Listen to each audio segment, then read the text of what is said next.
l'UEMOA, l'Union économique et monétaire ouest-africaine.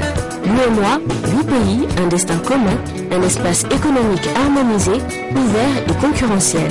L'UEMOA, votre guide au cœur de l'Afrique, de grands événements et des grandes mutations sur Africable.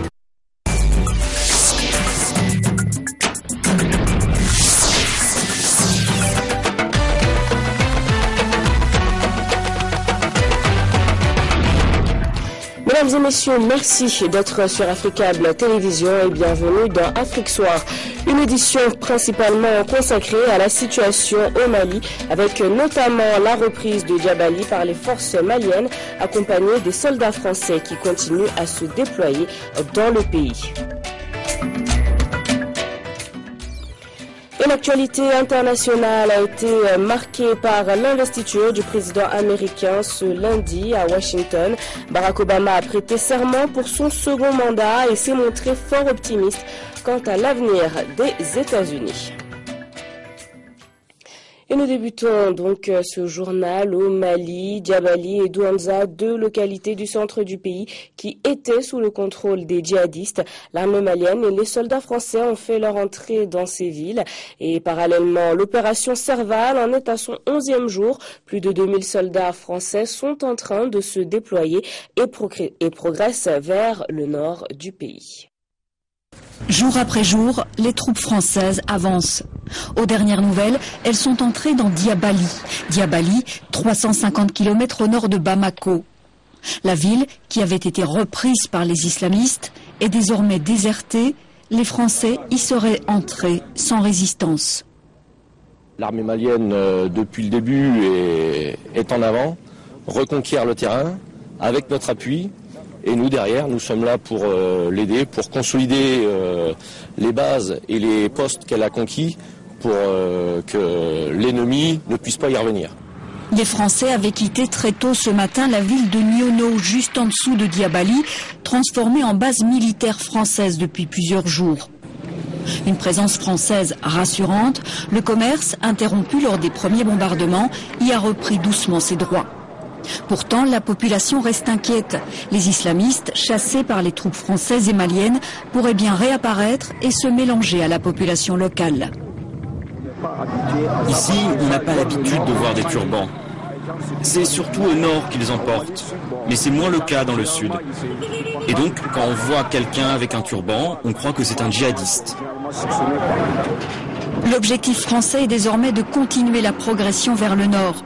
C'est pour cela qu'ils se sont installés ici, à Sévaré, une ville clé au nord-est de Bamako et qui dispose d'un aéroport, de quoi libérer les grandes villes du nord, toujours aux mains des islamistes. 48 heures après la réunion extraordinaire des chefs d'État de la CEDEAO à Abidjan, une délégation conduite par le président en exercice du Conseil des ministres est arrivée ce matin à Bamako. L'objectif étant de s'enquérir de l'évolution du déploiement des troupes françaises et africaines dans le cadre de la mission internationale de soutien à l'armée malienne. Cette visite a été suivie par nos reporters Malik Mbaye et Daouda Kamate. Arrivé en fin de matinée à Bamako-Sénou et après un bref entretien au salon d'honneur, la délégation s'est dirigée de l'autre côté de l'aéroport pour visiter la base logistique des forces spéciales françaises. Ici se trouve un nombre important d'hélicoptères de combat, des blindés, des munitions et des armes de tout genre. Visiblement satisfait du dispositif militaire, la délégation s'est successivement rendue à la base 101, à l'école nationale de la gendarmerie et de la police, où sont stationnées les forces africaines, notamment celles du Nigeria, du Togo, du Bénin et du Sénégal. Ces soldats constituent une partie des 3300 éléments devant composer la MUSEMA. À chaque étape, on pouvait lire sur les visages la détermination du côté des militaires et chez les officiels, la confiance et la victoire étaient les mots les mieux partagés. Nous sommes venus apporter notre soutien et notre appui aux troupes en déploiement actuellement à Bamako et préciser que ce déploiement doit se boucler dans les meilleurs délais. Je voudrais remercier le porte-parole des troupes béninoises et togolaises qui a si bien nous dire combien de fois nous devons être rassurés car les troupes sont déterminées et que le moral est très haut. Le poste de commandement de la MUSEMA, déjà opérationnel, a aussi reçu la visite de la délégation. À ce niveau, tout semble bien fonctionner normalement, hormis quelques problèmes constatés ça et là. Nous venons d'échanger avec l'état-major de la MISMA et je dois vous dire que nous sommes très satisfaits et très fiers de ce que nous avons pu constater ce matin. Bien sûr, nous avons noté tout ce qui leur est nécessaire pour réussir leur mission et ensemble nous travaillerons avec eux pour qu'ils disposent des moyens dont ils ont besoin. Pour mieux coordonner ces activités au Mali, la commission de la CEDEAO a installé une représentation à Bamako. À travers ce geste symbolique, la CEDEAO affiche sa volonté d'être plus proche des Maliens pour non seulement la reconquête des territoires occupés, mais aussi d'aider le pays à résoudre de façon efficiente la crise qu'il traverse. Et après avoir rendu visite aux troupes étrangères déployées sur le sol malien, la délégation de la CEDEAO a été reçue en audience à Koulouba par le président de la République, par intérim, Dioncounda Traoré, et au centre des échanges, la situation sécuritaire au Mali. Le président de la commission de la CEDEAO en a profité pour informer le chef de l'État malien du déploiement imminent du bataillon ivoirien au Mali. On écoute Kadri Désiré Ouedraogo au micro de Nadia Apeadji et Malik Mbaye. Mais je dois dire que nous avons été impressionnés par le professionnalisme avec lequel ils se déchargent de leurs obligations. Nous avons porté nos encouragements et nous avons promis de rendre compte aux instances de la CEDEAO pour que toutes les mesures soient prises ensemble avec l'Union africaine, avec la communauté internationale, pour que nous puissions réussir ensemble ce combat, pour que nous puissions obtenir la victoire finale. Et nous ne doutons pas que la victoire finale sera avec nous. Très bientôt, nous avons discuté avec l'état-major. Tout se met en place progressivement et je peux vous assurer que dans les jours qui viennent, tous les contingents seront au complet sur place. On reste à Bamako. Le collectif des élus des régions du Nord a fait une déclaration à la presse cet après-midi au Centre international de conférence de Bamako. Et parmi les grandes lignes de cette déclaration, un appel lancé aux autorités militaires, administratives et politiques à ne pas faire d'amalgame ou de stigmatisation de communautés entières. Le collectif a également montré sa volonté de négocier avec, je cite, ses frères égarés qui ont pris les armes contre le pays. Nous écoutons à ce propos le président du collectif des élus du Nord, Mohamed Oumarou Ibrahim, au micro de Mahmoud Kabadjakité et Daouda Doumbia. Afin d'aller vers la réconciliation et de circonscrire l'ampleur du conflit, nous demandons instamment à tous les enfants égarés maliens engagés dans ce conflit de déposer les armes. Pour ce faire, il est urgent et même impérieux d'éviter les amalgames, les arrestations arbitraires, les règlements des comptes et la stigmatisation des communautés entières dans le pays, comme à Bamako et dans toute autre partie du territoire national. Nous appelons en particulier les forces de défense et de sécurité tant nationales qu'internationales à faire preuve de vigilance et de prudence et à ne pas se laisser influencer par des délateurs à des fins de revanches individuelles ou collectives. Le comportement déviant de quelques-uns ne doit pas jeter l'opprobre et la suspicion sur des groupes ethniques entiers.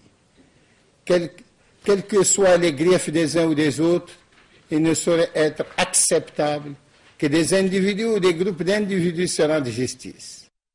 Et direction maintenant le nord du pays. Depuis le début des frappes françaises sur les positions des djihadistes, la ville de Gao est coupée du reste du monde. Les installations des deux opérateurs de téléphonie ayant été sabotées par le Mujao. Impatientes, les populations attendent d'être très rapidement libérées du joug du mouvement islamiste. Et pour en parler, nous avons en ligne des environs de Gao un habitant. Bonsoir. Bonsoir. Décrivez-nous s'il vous plaît la situation qui prévaut actuellement à Gao. Il faut quand même noter qu'après les raids qui ont eu lieu la semaine surpassée à Gao, les islamistes sont presque affolés. Ils ont non seulement diminué en nombre, et également ils ont diminué en infrastructure.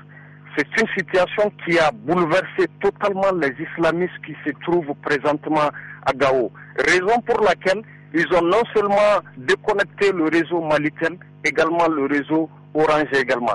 C'est ce qui, la population est très très inquiète parce qu'on ne parvient pas vraiment à joindre les différentes familles à travers le Mali. Tout le monde s'inquiète sur le sort vraiment de Gao.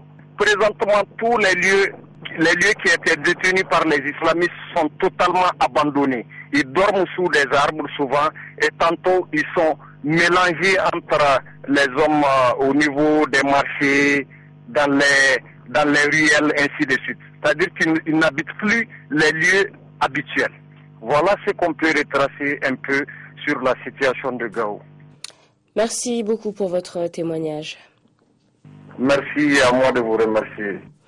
Enfin, un bilan officiel en Algérie, 37 étrangers et un Algérien ont trouvé la mort lors de l'assaut contre le complexe gazier d'In Amenas. 4 preneurs d'otages auraient également été tués. Et selon le Premier ministre algérien, le commando, qui était dirigé par un Algérien, venait du nord du Mali. Le Premier ministre algérien le confirme, de nombreux otages ont été exécutés d'une balle dans la tête sur le site gazier d'Ain Amenas. 37 étrangers tués, 8 nationalités, bilan revu à la hausse mais toujours provisoire. Du côté des ravisseurs, Alger l'admet, le chef du commando était algérien. Un certain Mohamed El Amin Ben Cheneb, bien connu des services de renseignement, il a été tué pendant l'assaut de l'armée. C'est un très proche de Mokhtar Belmokhtar, fondateur avec d'autres d'Al-Qaïda au Maghreb islamique et depuis octobre à la tête de son propre groupe, les signataires par le sang. Belmokhtar a revendiqué la prise d'otages en réaction à ce qu'il appelle la guerre de la France au Mali. 32 assaillants, 3 arrêtés, 29 abattus, et ils sont venus d'ailleurs, du nord Mali. Abdelmalek Sellal, le Premier ministre algérien, insiste. Plausible pour les spécialistes du terrorisme, car les djihadistes sont habitués à rouler de nuit, tout feu éteint. Ils ne sont pas repérables par les drones. Très mobiles, il n'en illustre pas moins l'échec de la politique antiterroriste d'Alger. Un commando, par ailleurs largement dominé par les Tunisiens, 11 assaillants sur 32, de quoi faire réfléchir dans ce Maghreb et ce Machrek en plein bouleversement. Et hors d'Afrique, l'actualité marquée aux États-Unis par la prestation de serment de Barack Obama aujourd'hui devant le Capitole à Washington. Le 44e président des États-Unis a prononcé son discours d'investiture devant des centaines de milliers d'Américains. Et pour ce second mandat, il l'a axé sur les armes à feu, la santé, la politique étrangère et le budget. Voici un extrait de son intervention. Cette génération d'Américains a été éprouvée par des crises qui ne sont toujours pas résolues et qui prouvent notre résilience. Une décennie de guerre se finit. Une reprise économique commence. Il n'y a pas de limite à ce que peut réaliser l'Amérique, car nous possédons toutes les qualités que ce monde sans frontières exige. Nous, le peuple, croyons toujours que chaque citoyen a droit à un minimum de sécurité et de dignité. Nous devons faire les choix difficiles pour réduire le coût de la couverture santé et la taille de notre déficit.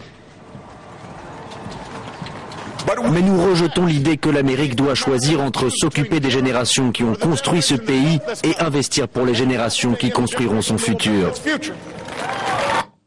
Retour en Afrique où on termine avec la CAN 2013. Les équipes de la poule C ont livré leur premier match du tournoi ce lundi et piètre prestation pour les champions d'Afrique. La Zambie a été tenue en échec 1-1 par une impressionnante équipe d'Éthiopie. Le résumé de cette rencontre avec Yacouba Dansoko. 31 ans après sa dernière Coupe d'Afrique des Nations, révèle l'Éthiopie à la phase finale de la CAN Orange. En face, la Zambie tenante du titre. Les Chipolopolo n'ont pas droit à l'erreur dans cette compétition. Ils doivent confirmer leur statut de favori numéro 1 dans la poule C. Après un début de match maîtrisé par les 22 acteurs, l'Éthiopie obtient un penalty.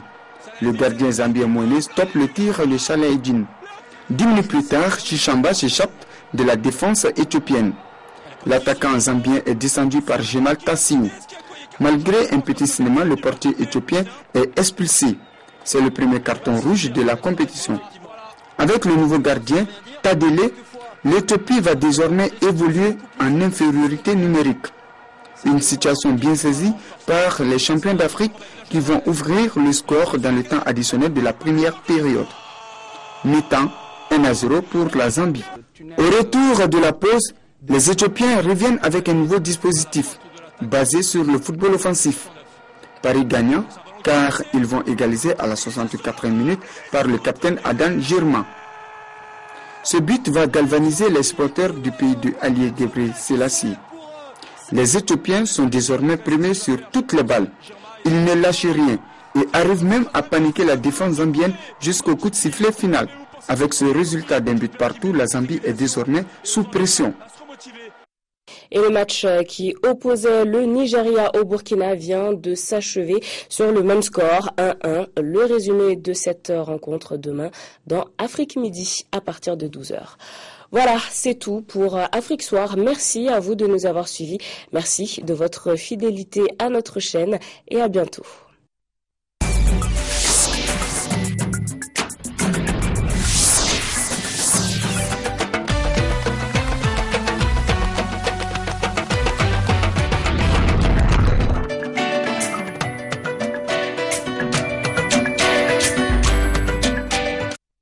L'UEMOA, l'Union économique et monétaire ouest-africaine.